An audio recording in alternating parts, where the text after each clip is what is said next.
Hello and welcome to the Business Standard Morning Show. My name is Ishan Gera and here are the stories for the day.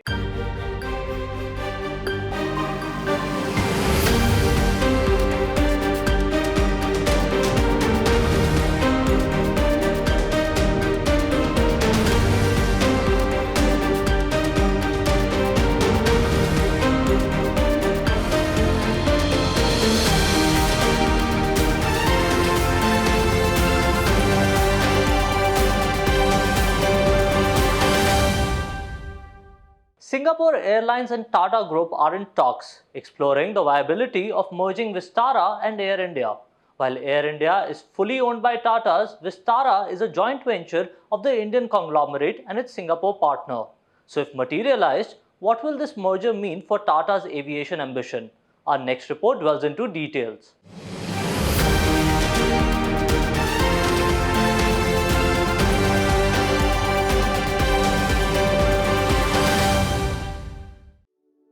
Singapore Airlines confirmed last week that it was in talks with Tata Group about a potential merger of full-service carriers Vistara with Air India. The Singapore national airline owns 49% of Vistara, Tata holds the rest. Vistara is India's second biggest domestic airline and held a market share of 9.7% in September, far behind Indigo's 57.7%. Air India, with 8.5% domestic market share, is at 4th spot, just behind Go First. Tata Group also has an 83.67% shareholding in AirAsia India, which is in the process of being merged with Air India. The conglomerate had acquired Air India from the Indian government in January. It then roped in Singapore Airlines Group veteran Campbell Wilson as Air India's CEO to lead its turnaround plan. In September, 2 months after Wilson took over, Air India announced a 5-year transformation plan to take its domestic market share to at least 30%. The plan itself was an indication of merger of all group airlines. Cumulatively, Tata's 4 airlines, including Air India Express, ruled 24% of domestic skies. Meanwhile, Singapore Airlines has cautioned its investors that there is no certainty of a deal, but it said that discussions are in line with its multi-hub strategy of getting access to important sources that complement its strong Singapore hub. The International Air Transport Association has noted that India will become the third largest aviation market in the world, including international and domestic traffic, by around 2024. Any potential merger would create a more formidable competitor to India's dominant airline Indigo, as well as Middle Eastern rivals that carry a large share of the country's international traffic. Singapore Airlines said India had strong domestic and international traffic flows that were expected to double over the next 10 years. Air India recently said it will lease 30 Boeing and Airbus aircraft, expanding its fleet by more than 25% as its new owner faces a tough task to upgrade the carrier's aging fleet and turn around its financials and service levels after years of losses. It is also looking at growing the international routes significantly to put the airline on a path of sustained growth, profitability, and market leadership. Air India is launching more services to North America, where its use of Russian airspace gives it a shorter flight time than rivals that have avoided it since Moscow began its invasion of Ukraine. Singapore Airlines has a checkered track record in mergers and acquisitions. It owned a 20% stake in Virgin Australia that was wiped out after the Australian carrier entered voluntary administration in 2020. In 2012, Singapore Airlines sold its 49% stake in Virgin Atlantic to Delta Airlines for $360 million, well below its initial purchase price that it paid in 2000. Ajay Atane, the founder and editor of frequent travel website livefromalounge.com, tells more. The Tata Group operate 2 full-service carriers, and it obviously makes no sense to operate 2 full-service carriers.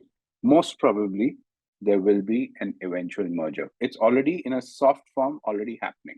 In this equation, I don't think Singapore Airlines wants to put more money. And the only reason Singapore Airlines is sitting on the table is because either they perhaps, the Tata Group might have not wanted to kind of pay them off and buy Vistara from them. In a nutshell, minority shareholding for Singapore Airlines. They might be retained to kind of share their technical expertise. I don't think that there will be a sort of space for Air India to collaborate with Singapore Airlines. On international, Air India already has the advantage. Vistara will most probably quietly bow out. So whatever the aircraft of Vistara are, which at this point of time, they're only having like what, 2 787s with a third perhaps on the way this year. Yeah, which is how they will launch they're launching some new routes at the end of October. So that's one. And then they have some A321s, which are specially configured for international operations. So I think, again, flying under the Air India flag, there will be no problem for that to happen.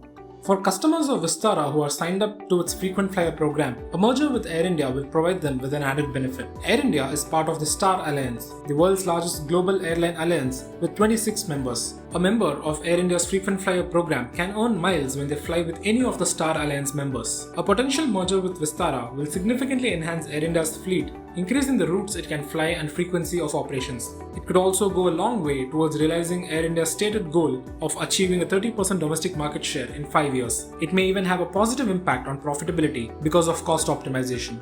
However, experts feel that all of this is contingent on significant investments running into the billions of dollars being committed by the Tata Group.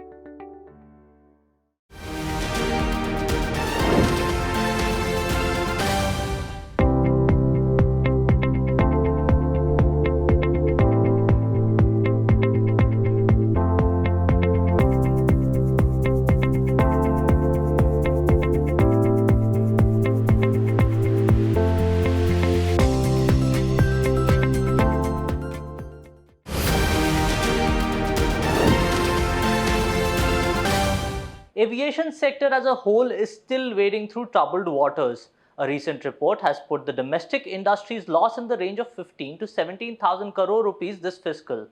RBI, on the other hand, has also been in a firefighting mode. The details of RBI's September Monetary Policy Committee meeting were made public on Friday. Ashima Goyal was the only dissenting MPC member who pitched for a 35 basis point rate hike, while RBI raised rates for 50 basis points. Business Standard's Bhaskar Datta caught up with Ashima Goyal. Let us listen into the interview.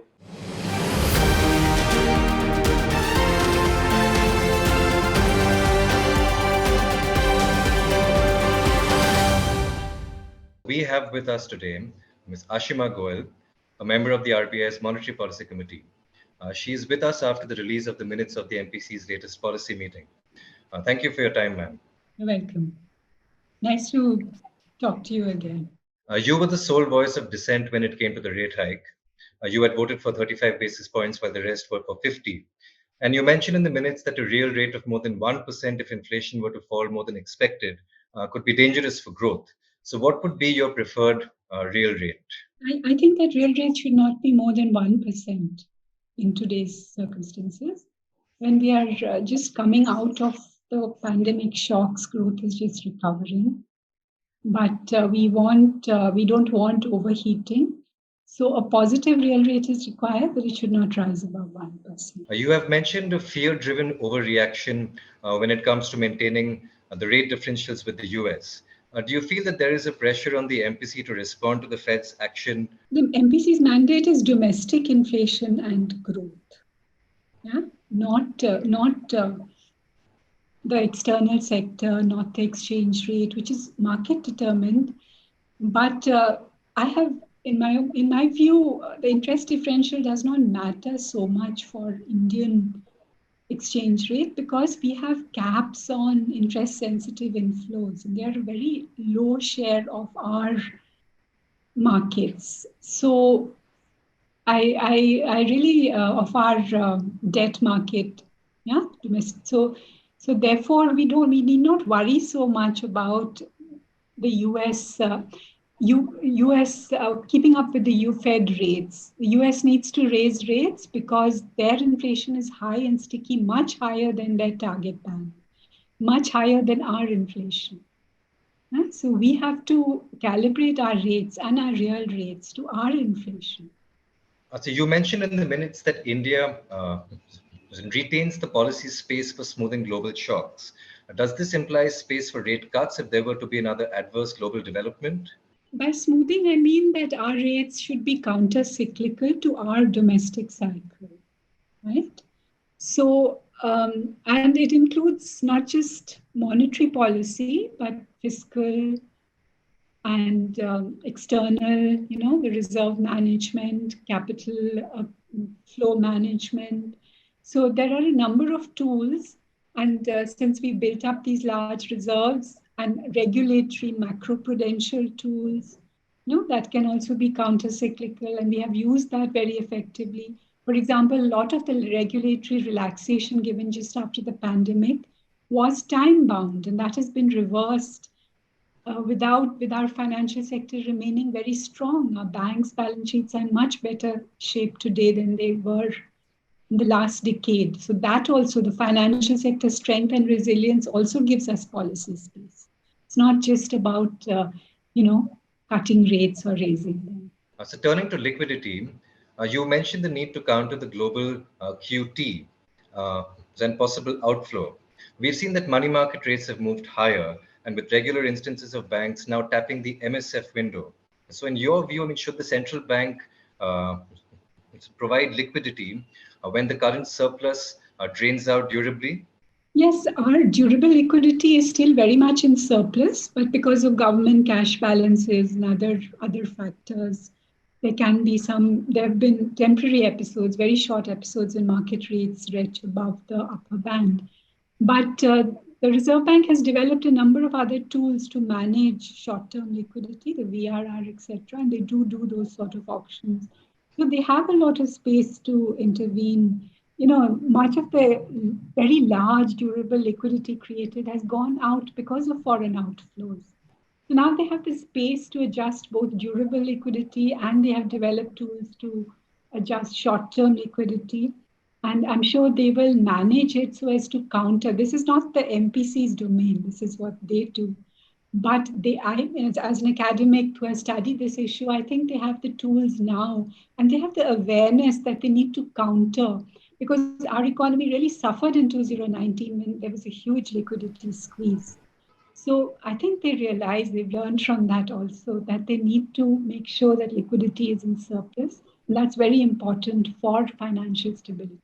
Too much surplus is bad for financial stability, but too little liquidity is also bad.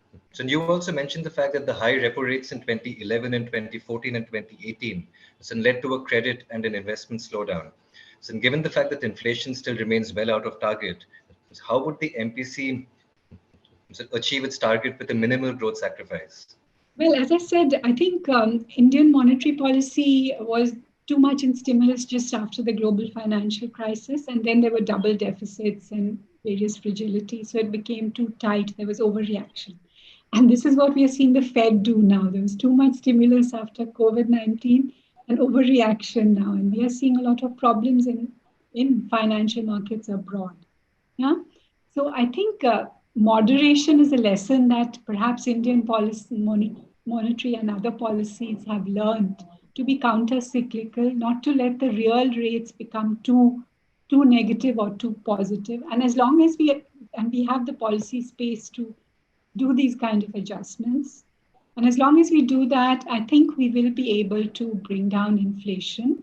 Also with monetary fiscal coordination, because there is a lot of fiscal action possible on the supply side. For example, the government targeted free food provision is one reason why wages have not risen.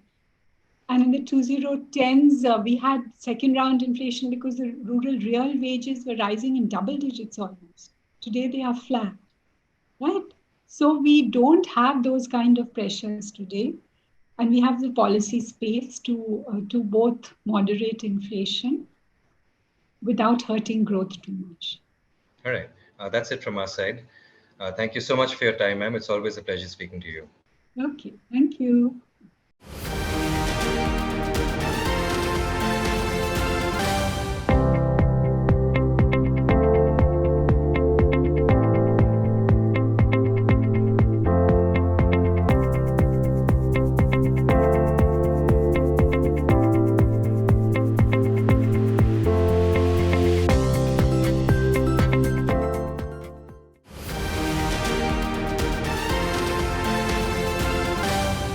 Moving on to markets, IPOs of small and medium enterprises or SMEs have become quite a phenomena recently, with firms heading to primary markets in large numbers. Despite weaknesses in the secondary markets, many of these IPOs have delivered premium returns. So should investors exercise caution before jumping on the bandwagon? We decode in our next report.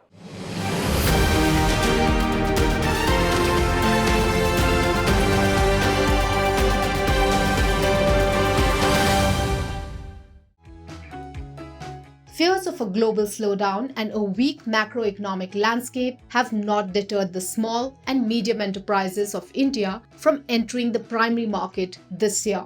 Despite soured sentiment in the secondary markets, 87 SMEs have launched their IPO so far in calendar year 2022, raising 1,460 crore rupees as against 783 crore rupees raised by 56 such firms last year. In the first half of the current fiscal, 62 SME IPOs hit the street and garnered a total of 1,078 crore rupees in comparison to 30 IPOs in the same period in 2021-22, which collected 346 crore rupees, data from Prime Database showed. Analysts attribute this to a healthy domestic economy and liquidity conditions that have kept equity markets buoyed over the last few years. According to G. Chokalingam of Economics Research, the share of SMEs in the overall market cap is less than 1%, and the market will see a couple of thousands of SMEs getting listed in the next 5 years.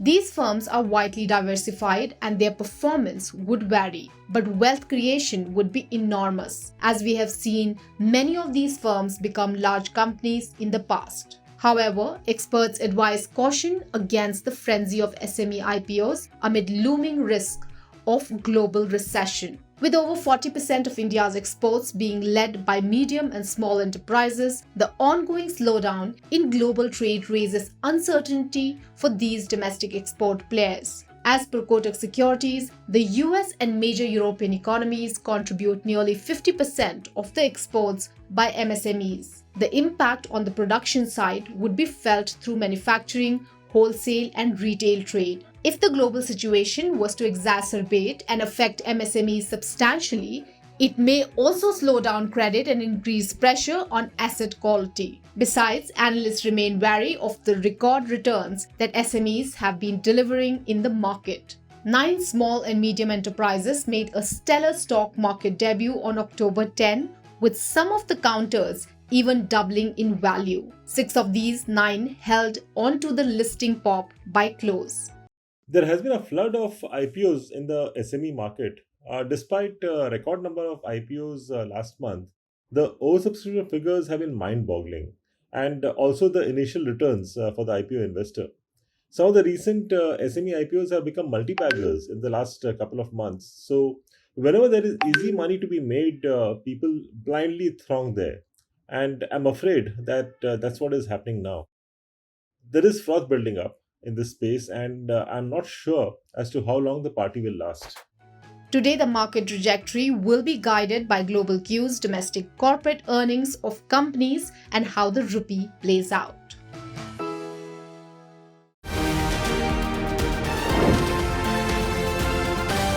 Staying with the markets theme, anchor investors are offered shares in an IPO a day ahead of its primary market debut. But they cannot offload it for the next 30 days. It is called the lock-in period. Various other investment options come with similar riders. Our next report tells more about it.